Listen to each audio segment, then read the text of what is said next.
अस्सलाम वालेकुम आप सबको। खुश आमदेद और शुभ बखैर, दोपहर बखैर। और आज इंडिया पाकिस्तान का एक बड़ा मैच है जी एशिया कप से इस सुपर फोर मरहले में।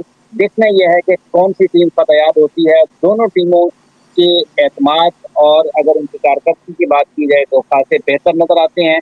पाकिस्तान की तरफ से भी गुफ्तगू हुई है, भारत की तरफ से भी गुफ्तगू हुई है, दुनिया भर के लोगों की नजरें हैं। पाकिस्तान और भारत से अहम शख्सियात भी कोलंबो पहुंच चुकी हैं।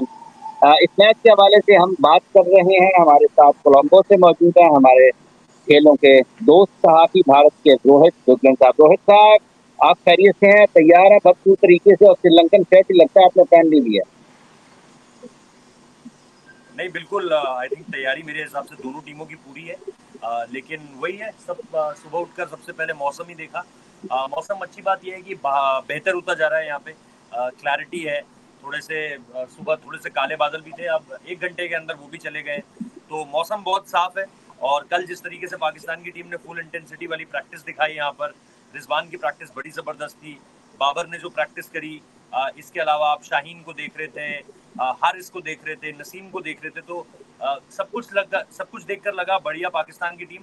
और उससे एक रोज पहले इंडिया की टीम ने जो रात में अंडर लाइट्स प्रैक्टिस करने को चुना, उन्होंने जिस तरीके से प्रैक्टिस करी, वहां पर भी अगर आप देखेंगे केएल राहुल ने 1 घंटा wicket keeping practice, Virat Kohli, Rohit Sharma, Jasprit Bumrah, सब फुल थ्रॉटल लग रहे थे। तो आई थिंक दोनों टीमें तैयार है। और पिछले पिछले मुकाबले में भी ये उम्मीद थी कि कांटे की टक्कर होगी। अब अगेन फिर हम खड़े हैं एक मैच की दहलीज पर, जहां पर देखना है कि कौन सी टीम जीतती है, कौन सी टीम हारती है। लेकिन मुकाबला टक्कर का होगा, हाफिज भाई। अच्छा, कल जो बांग्लादेश और श्रीलंका का मैच खेला गया उसमें रन सेकंड इनिंग्स में भी हुए, पहली इनिंग्स में भी रन 250-60 के दरमियान में लेने में कामयाब हो गई। तो उस पिच को देखते हुए और क्योंकि मौसम भी कल जो गुजरा हुआ दिन है उस बारे भी यही इतला थी कि पेशगोई यही थी कि बारिश होगी। तो जो वेदर कंडीशन और पिच कंडीशन को देखते हुए आप आज किस तरीके से देखते हैं इस मैच को जब इंडिया और पाकिस्तान आमने सामने आ रहे हैं? देखिए हाफिज भाई, अगर आप वेदर कंडीशंस को लिहाज से देखें तो विकेट उस हिसाब से फिर थोड़ा सा बदल सकता है अगर बारिश हो तो। लेकिन अगर बारिश ना हो तो ये टिपिकल एक स्लो टर्नर होता है। रन यहाँ पर बहुत ज्यादा बनते नहीं है कभी भी। 260 रन, 270 रन एक विनिंग स्कोर होता है यहाँ पर। ऐसा नहीं है कि आपको यहाँ पर 300 रन बनाने पूरी तरीके से। और कल भी अगर आप समर विक्रमा की पारी देखोगे, जो श्रीलंका की तरफ से जिन्होंने बहुत बेहतरीन खेला, तो हम्म। उनकी पारी ने आपको एक थोड़ा सा हिंट दिया है कि यहाँ पे आपको बॉल को मारना पड़ेगा, रन्स बनाने पड़ेंगे। उनकी पारी की कल सबसे बड़ी खूबी ये थी कि डॉट बॉल परसेंटेज नहीं था। उन्होंने हाँ। डॉट गेंस बहुत ज्यादा कम खेली है और आते ही स्कोर करना शुरू किया है। तो यहाँ पे अगर आप बहुत ज्यादा इस चीज पे रहोगे कि नहीं यार विकेट पे थोड़ा सा वक्त देता हूँ, तो ये विकेट बहुत ज्यादा ट्रस्ट वर्दी नहीं है। एक लो बाउंस वाला बॉल आएगा, आप पैड पे खा लोगे और आउट हो जाओगे सीधे तरीके से, या कोई एज आउट हो जाओगे आप। तो रन बनाने के लिए जाओ इस विकेट पर। ऐसा नहीं है कि रन बनाने के लिए आपको बहुत हाई स्ट्राइक रेट चाहिए। हालांकि समर विक्रमा ने कल बहुत जबरदस्त पारी खेली। उसका 100 होता तो वो निश्चित तौर पर फाइनेस्ट हंड्रेड्स होता। लेकिन जैसा मैं कह रहा हूँ कि यहाँ पर आपको ये नहीं करना है कि 330 बनाने हैं, 325 बनाने हैं। 290 भी बनाओगे तो दोनों टीमों के पास वो बॉलिंग है। पाकिस्तान के पास मुझे लगता है जो फास्ट बॉलिंग ट्रियो है वो बहुत बेस्ट है। और इंडिया के पास भी जो पूरा कॉम्बिनेशन है फास्ट बॉलिंग और स्पिनर्स का वो बढ़िया है। मेरे हिसाब से इंडिया को स्पिनर्स में एज है, नोइंग की कुलदीप यादव का जो फॉर्म लगा हुआ है इस वक्त पर। और उधर से हम देख रहे हैं कि ठीक है शदाब खान है, उसके अलावा थोड़ा सा पाकिस्तान स्पिनर्स में कमजोर पड़ता हुआ नजर आ रहा है मुझे। और इसीलिए शायद उन्होंने फहीम अशरफ को भी चुना। जो मेरा कल बाबर से सवाल भी था वो भी इसी के मुतल्लिक था। तो मुझे लगता है कि थोड़ा सा यहाँ पर मैं, क्योंकि स्पिन अगर धूप रहती है, स्पिनर्स के लिहाज से मैं इंडिया को हल्का सा एज दूंगा। हम्म।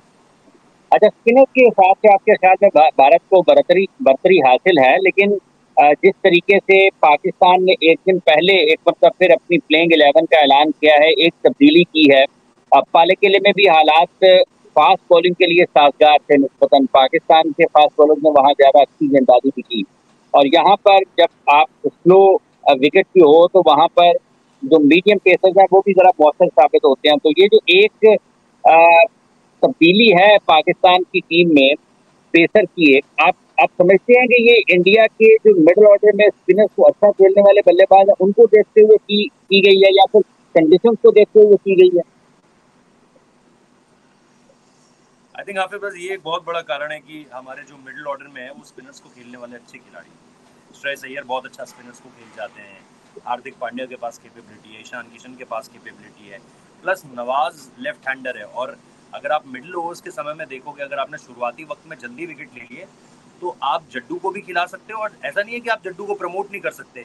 अगर आपको नल एंड वॉइड करना है, पूरी तरीके से खत्म करना है नवाज को, तो आप जड्डू को भी ऊपर भेज सकते हो, लेकिन अब उसकी जरूरत इसलिए नहीं है क्योंकि आपके पास ईशान किशन है। तो मुझे लगता है कि वो चीजें कहीं ना कहीं एक फैक्टर बनी, बड़ा फैक्टर बनी, और हम पिछले मैच में भी हमने देखा था। और अच्छी बात है, देखो गलत फैसले हर कोई लेता है, कहीं ना कहीं कुछ ना कुछ गलत पड़ जाता है। आप भी इंसान हो, हम भी इंसान है, कोई यहाँ पर वो डिवाइन पावर्स लेकर नहीं आया है कि भाई कोई गलती नहीं होगी। तो अगर हम पिछले मैच के बाद ये बात कर रहे थे इंडिया पाकिस्तान की कि भाई बाबर ने शायद वहां पर एक मिसकैलकुलेशन कर दी कि भाई अगर यहाँ पर एक फास्ट बॉलर होता, पेसर होता, या फिर ज्यादा गेंदबाजी जो है वो सलमान या फिर इफ्तिकार से कराई जाती, तो शायद नतीजे डिफरेंट हो सकते थे। लेकिन फहीम अशरफ को इस मैच में लाने का मतलब ही ये है, एक तो आप श्रीलंका और जो पाकिस्तान अफगानिस्तान का मैच हुआ था यहाँ पर, ट्राई सीरीज का लास्ट गेम जो हुआ था, वहां पर जिस तरीके से फहीम अशरफ ने गेंदबाजी करी है, मुझे लगता है वो एक बहुत बड़ा जहन में रहा होगा अगर आप देखोगे बाबर आजम के। और कल अगर आपने प्रैक्टिस अगर आपने देखी, कल दो गेंदबाजों ने पाकिस्तान की तरफ से बहुत गेंदबाजी करी थी, और कुछ पाकिस्तानी सहाफी थे या वो नवाज के लिए कह रहे थे। मैंने उन्हें सुबह कहा था कि मुझे लग रहा है फहीम अशरफ खेलेगा, क्योंकि मोहम्मद वसीम जूनियर और इसके साथ साथ फहीम अशरफ बहुत गेंदबाजी और बैटिंग कर रहे थे। नवाज को थोड़ा सा मैंने इग्नोर्ड मतलब उतनी ज्यादा प्रैक्टिस में इन्वॉल्व नहीं थे। जैसे आप इंडिया की तरफ से बात करोगे तो मैं श्रेयस अय्यर के लिए ये बात कह सकता हूँ कि भाई श्रेयस अय्यर जो है वो बहुत ज्यादा एक्टिव नहीं दिखे पिछले 2 दिनों में। हो सकता है कि शायद आज ना खेले, लेकिन इसके इम्कान कम है। लेकिन जिस तरीके से कल आपने नवाज को अगर प्रैक्टिस में देखा तो आपको पता चल रहा था कि भाई इसको कम्युनिकेट कर दिया गया है कि आप नहीं खेल रहे हो इंडिया वाला मैच। ठीक है। फरीद खान ने भी हमें ज्वाइन किया है, भी कोलंबो में मौजूद है पाकिस्तान के खेलों के साथ ही। फरीद, आप किस तरीके से देखते हैं इंडिया पाकिस्तान के इस मैच को? और जब हम पाकिस्तान इंडिया के इस मैच की बात कर रहे हैं, एक तब्दीली पाकिस्तान ने की, और अभी रोहित का ये मानना है कि स्पिन बॉलिंग के शोबे में भारत को थोड़ी बढ़ती नजर आती है। और ये जो एक चेंज इंडिया की टीम में होने वाला नजर आ रहा है कि क्योंकि केएल राहुल ने वापस आना है, तो आप किस तरफ जाएंगे? श्रेयस अय्यर आपको लगता है ड्रॉप हो जाएंगे, या शार्दुल ठाकुर ड्रॉप हो जाते हैं, या आपके ख्याल में फिर ईशान किशन के हवाले से 2-3 चीजें हैं, आप किस तरफ आपका ध्यान जा रहा होगा? नहीं, डेफिनेटली इंडिया के लिए डिलेमा तो है, क्योंकि देखें ईशान किशन ने मिडिल ऑर्डर में जो जिस तरह की इनिंग्स खेली पाकिस्तान के अगेंस्ट, पहले तो शायद उनसे उस तरह से एक्सपेक्टेशंस नहीं थी। एज एन ओपनर बल्लेबाज जो है वो लिया जाता है मिडिल ऑर्डर में, काफी कंसर्न्स थे उनको लेकर, लेकिन जिस तरह से उनकी बारी आई है अब मेरे ख्याल से तो अनड्रॉपेबल है वो इस मैच के लिए एटलीस्ट। और केएल राहुल के आने से अब ये देखना है, क्योंकि जिस तरह से वो प्रैक्टिस भी कर रहे हैं तो वो लग रहा है कि डायरेक्टली स्लॉट इन हो जाएंगे इंडिया की टीम के अंदर, 11 के अंदर। तो पीछे बचा जो है वो सिर्फ श्रेयस अय्यर ही मिडिल ऑर्डर में बचता है, क्योंकि आपको पता है उसके अलावा तो ऑप्शन नजर नहीं आ रहा। लेकिन अगेन श्रेयस भी इंजरी से वापस आ रहे थे, और जितना भी खेले थोड़ा सा वो हारिस के अगेंस्ट भी वो अच्छा खेले, और स्पिन को भी अच्छा खेलते हैं, लेकिन शॉर्ट बॉल की उनकी बस एक वीकनेस है जिसपे वो आउट हुए। तो ये तो काफी क्लियर है कि उनके अगेंस्ट अगर आप शॉर्ट गेंद या छोटी गेंद जिसको कहते हैं वो डालते हैं, तो फिर आप जो है वो हमेशा बिजनेस में होते हैं अगेंस्ट श्रेयस।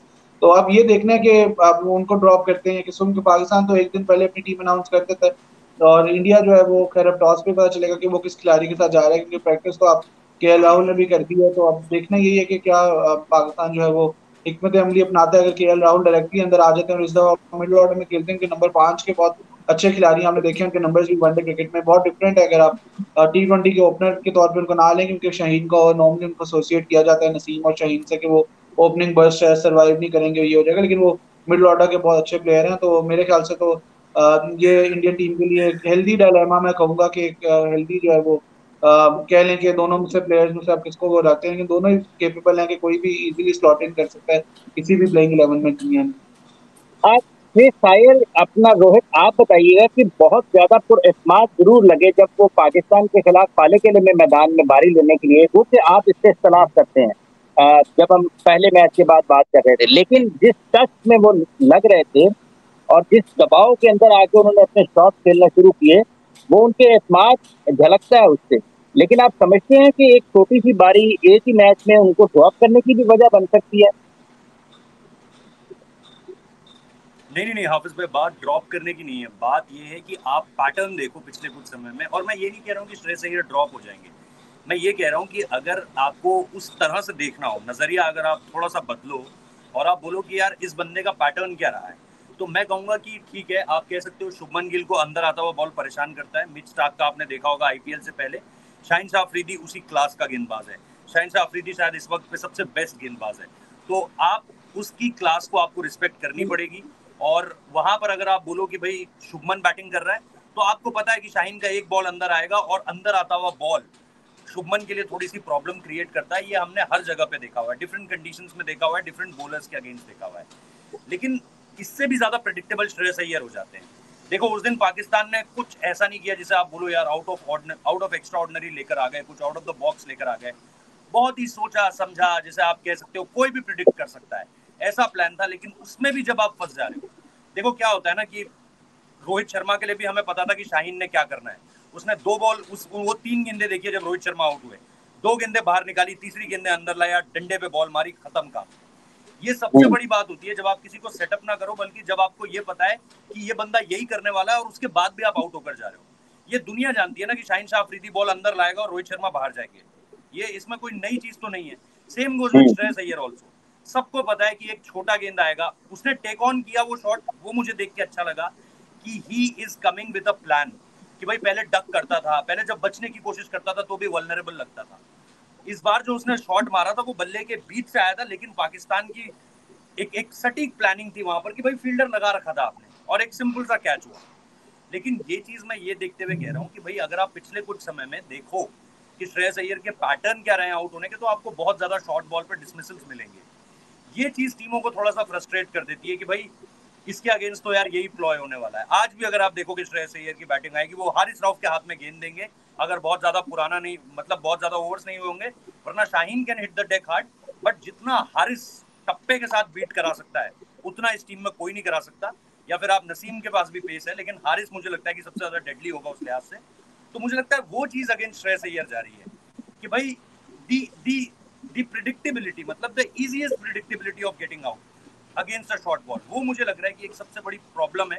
मैं ये नहीं कह रहा हूँ वो ड्रॉप हो जाएंगे, लेकिन पिछले 2 दिनों में अगर आपने इंडियन टीम की प्रैक्टिस देखी हो, तो उसमें केएल राहुल जितने इन्वॉल्व नजर आ रहे हैं, 1-1 घंटे की विकेट कीपिंग प्रैक्टिस है, फिर ईशान किशन जितने इन्वॉल्व नजर आ रहे हैं। अब कल आप देखिए ना, वैसे क्या होता है अमूमन तौर पर मैच डे -1 टीम इंडिया के वो खिलाड़ी बहुत ज्यादा प्रैक्टिस नहीं करते जो टीम में है, जो प्लेइंग 11 में होंगे। लेकिन कल अगर आप देखोगे, कल ईशान किशन भी आए, जिनको बाहर करना आपके लिए इस वक्त पे बहुत बहुत मुश्किल होने वाला है। कुलदीप यादव भी आए जो टीम का हिस्सा होंगे, जड्डू आए जो टीम का हिस्सा होंगे, गिल आए जो टीम का हिस्सा होंगे, सिराज मेरे हिसाब से अगेन जो टीम का हिस्सा होंगे।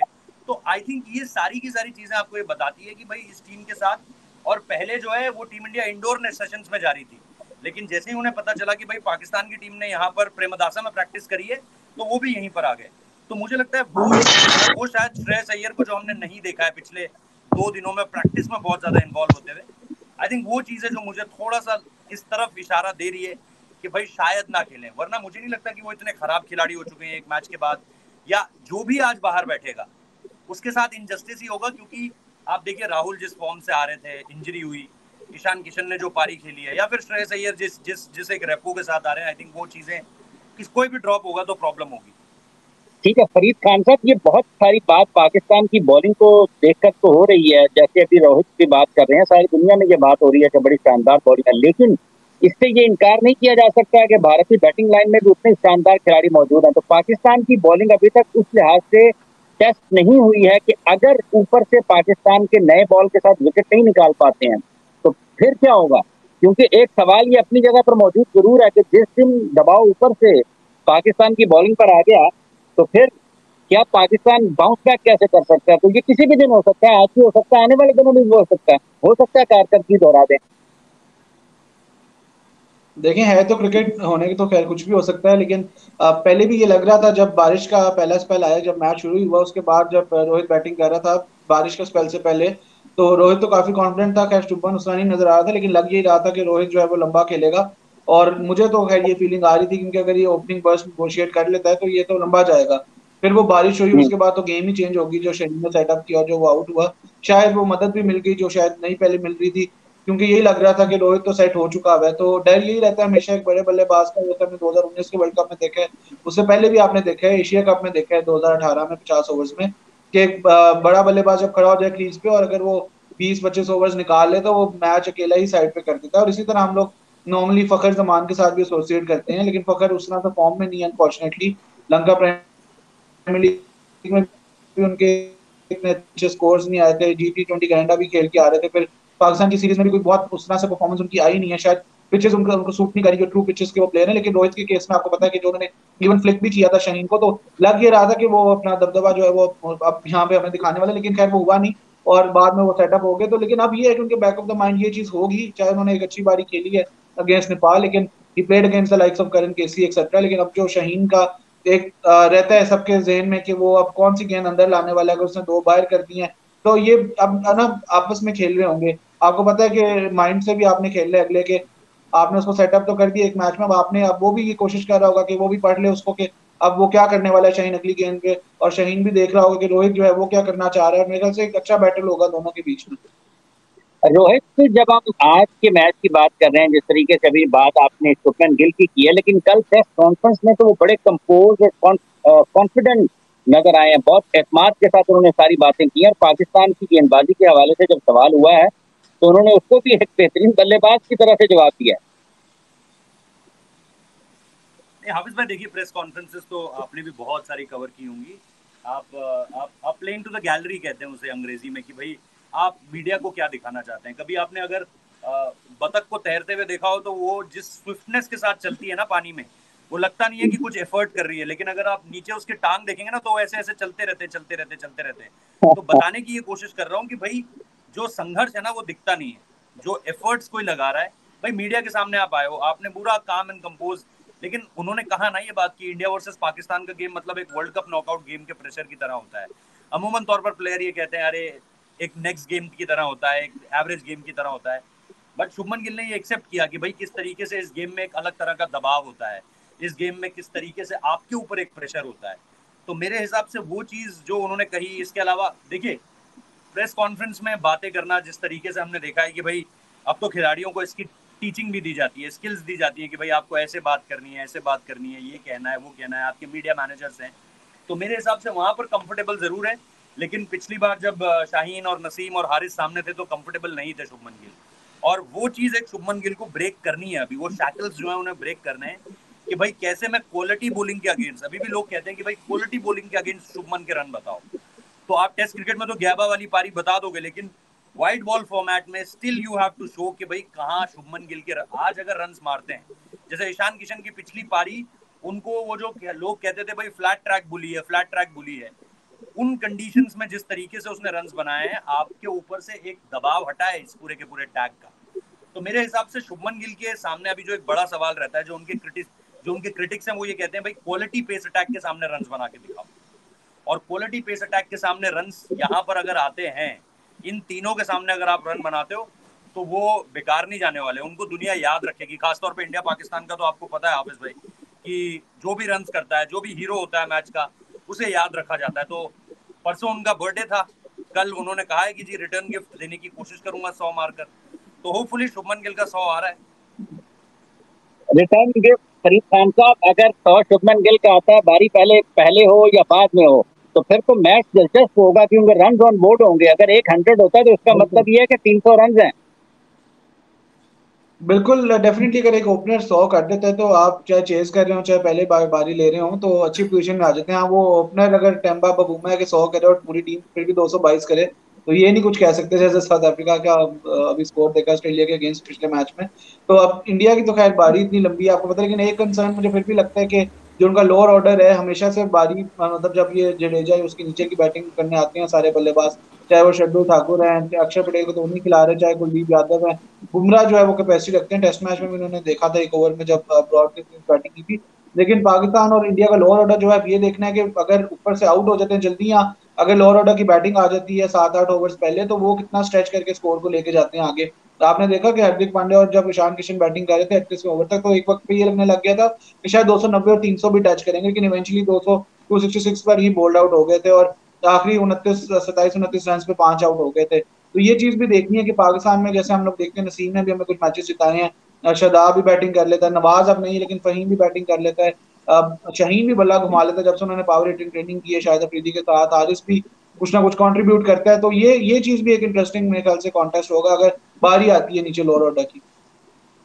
रोहित साहब, बिल्कुल आखिरी सवाल है कि जो दबाव है ये किस तरफ आपको जाता हुआ नजर आ रहा है। और दूसरा, गुज़िश्ता चंद वर्षों में 2022 से लेके 21-22 से अगर हम अब तक बात करते हैं तो Pakistan Bharat white ball cricket में मतलब उतना ज्यादा नहीं, लेकिन आमने सामने तो आए हैं। 4 साल के बाद वनडे क्रिकेट खेले, लेकिन T20 मैचेस में यूएई में खेले, फिर उधर ऑस्ट्रेलिया में भी हम खेले।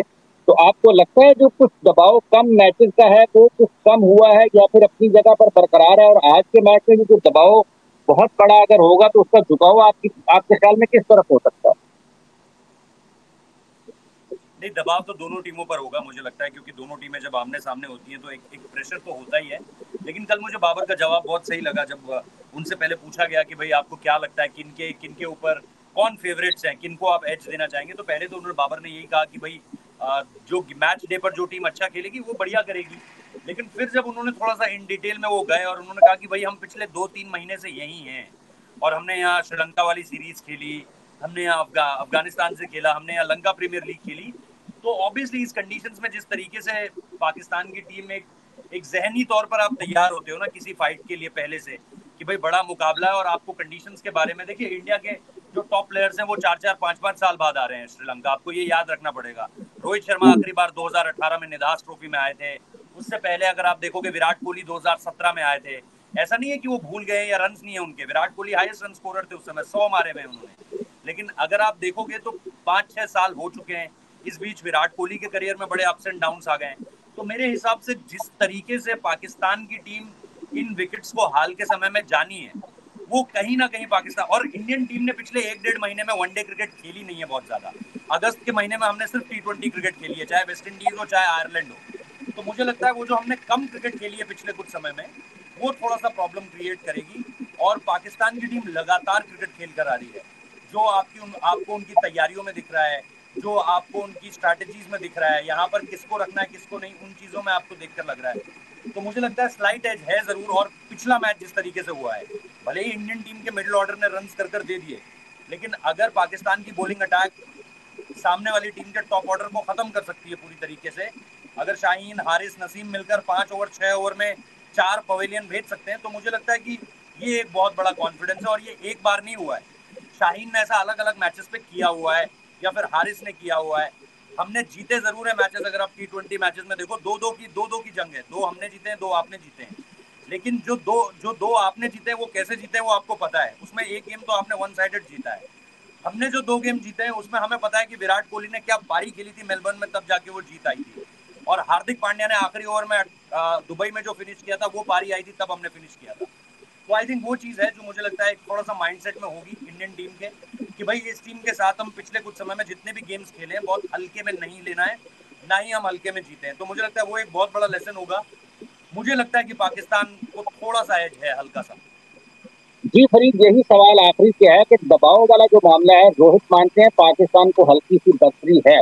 आपने गुज़िश्ता 2-3 बरस में जो मैचेस हुए हैं सब देखे हैं, कवर भी किए हैं, तो आप किस तरीके से देखते हैं कि जो बाबर की गुफ्तगू भी आपने कल सुनी है, तो ये जो दबाव है और ये जो बर्तरी है पाकिस्तान को हल्की सी बर्तरी, आप समझते हैं कि आज उसी बर्तरी की वजह से पाकिस्तान फायदे में रहेगा? और इंडिया अगर काफी टाइम से श्रीलंका में नहीं खेला है और पाकिस्तान खेला है, तो ये सारी चीजें मिलाकर पाकिस्तान फायदे की तरफ जा रहा है। नहीं, पाकिस्तान की अगर टोटल ओडीआई की बात करें पिछले 4 साल में आफ्टर 2019 का वर्ल्ड कप है, पाकिस्तान ने तो कुछ एसोसिएट नेशन से भी कम ओडीआई मैचेस खेले हैं। अगर ओवरऑल से 150 ओवर की बात करें, हाँ श्रीलंका में पाकिस्तान ने मैचेस खेले हैं, डेफिनेटली टेस्ट मैच खेले हैं, उसके अलावा लंका प्रीमियर लीग खेली, अफगानिस्तान के अगेंस्ट उन्होंने ओडीआई खेले हैं, उसके अलावा ओडीआई उन्होंने सिर्फ न्यूजीलैंड के अगेंस्ट ही खेले हैं इस साल, अगर हम वैसे देखें तो। उसके अलावा आपको पता है कि वो पिचेस बड़ी डिफरेंट थी। हम लोग तो बिल्कुल पता आपको फ्लैट पिचेस बना देते हैं, चाहे रावलपिंडी में मैच हो चाहे लाहौर में, तो ये तो बिल्कुल डिफरेंट कंडीशंस हैं, जो टेस्टिंग कंडीशंस हैं। यहाँ पर जो मैचेस हो रहे हैं, यहाँ तो 250 भी अंडर लाइट्स बहुत मुश्किल है चेज करना, आपने देख लिया पिछले मैच में भी, उससे पहले भी। और ये कंडीशंस डिफरेंट है। बाकी ये कि पाकिस्तान का जो स्ट्रॉन्ग एस्पेक्ट था वो टेस्ट हो गया, जिसकी बॉलिंग जिसकी हम बात करें इंडिया के अगेंस्ट, तो पाकिस्तान की अगर बैटिंग आई होती तो शायद हम उस तरह की सिचुएशन में ना होते, ओवरकास्ट कंडीशन में हम लोग भी फंसते। लेकिन रोहित ने क्योंकि बैटिंग का फैसला कर लिया, ओनली ही नोज कि उन्होंने वो क्यों किया, शायद वो सही भी साबित हो जाता। अगर पूरे 50 ओवर्स का मैच होता और पाकिस्तान 266 ही चेस कर रहा होता, तो शायद पाकिस्तान भी फंसता अंडर लाइट्स। लेकिन अब ये है कि पाकिस्तान का जो स्ट्रॉन्ग जोन था वो इंडिया के खिलाफ टेस्ट हो चुका है। जो बॉलिंग थी, तो मेरे ख्याल से मोमेंटम वाइज और कॉन्फिडेंस वाइज पाकिस्तान का कॉन्फिडेंस ज्यादा है। अगर दोबारा से यही होता है कि पहली बारी जो है इंडिया लेता है और पहला स्पेल शाहीन डाल रहा है और कहीं पर थोड़ी सी ओवरकास्ट कंडीशन हो जाती है या मदद मिलती है, तो फिर से मेरे ख्याल से Rohit would be in two minds, even Shubman जो है वो भी क्वालिटी बॉलिंग, जैसे वो रोहित भी कह रहे हैं कि क्वालिटी बॉलिंग के अगेंस्ट वो टेस्ट नहीं बॉल, तो मैं तो समझता हूँ कि आईपीएल भी वो खेलते हैं बेशक, चाहे अहमदाबाद में रन करें जहां भी करें, रन तो रन है। और जाबा की इनिंग्स की मिसाल दे दी तो मतलब फिर और क्या, किसको खेलना है उन्होंने। लेकिन खैर इस इंटरनेशनल क्रिकेट में जैसे शुभमन भी कहते हैं हर बंदा लेफ्ट हैंडर को कहीं ना कहीं खेल के आया होता है, लेफ्ट आर्म बॉलर को, तो ऐसा तो नहीं है कि बिल्कुल ही वो ए टीम के बॉलर्स को ही खेलते रहते हैं। तो यहाँ ये है कि पेस का फर्क जरूर है कि अगर वो नेट्स में 140 को फेस करते हैं, यहाँ पे 145, और एवरेज स्पीड ही 146 होती है हारिस राउत की, और आगे 150 को भी टच करता है रेगुलरली, तो वो फर्क आ सकता है मेरे ख्याल से। और फिर भी मुझे ये लग रहा है कि इंडिया पे प्रेशर थोड़ा सा ज्यादा होगा। एक तो पाकिस्तान क्वालिफाई कर जाता है ऑलमोस्ट, अगर ये मैच जीतता है, पहला मैच जीत चुका है सुपर 4 का, तो एक ये भी है कि उनके विन भी मतलब अंडर द बेल्ट है, चाहे वो लाहौर में आई है। और इंडिया के लिए ये मैच जीतना जरूरी है क्योंकि आगे श्रीलंका ने जिस तरह परफॉर्मेंसेज दी हैं, तो अगर जो मैच ये हारता है उसके लिए श्रीलंका वाला मैच डू और डाई बन सकता है। ठीक है, बहुत बहुत शुक्रिया जी। रोहित ने आज देखना है कि रोहित आज क्या फैसला करते हैं, और फरीद खान साहब भी इस अहम मैच को आज वहां पर देखेंगे। आप दोनों दोस्तों का बहुत शुक्रिया, आपने कोलंबो से हमें ज्वाइन किया। अपना बहुत सा ख्याल रखें, और आप दोनों की टीम के लिए आज के लिए बहुत ज्यादा तमन्नाएं और ख्वाहिशात हैं, अच्छी क्रिकेट देखने को मिले। अपना बहुत सा ख्याल रखें, इजाजत देंगे, अल्लाह हाफिज।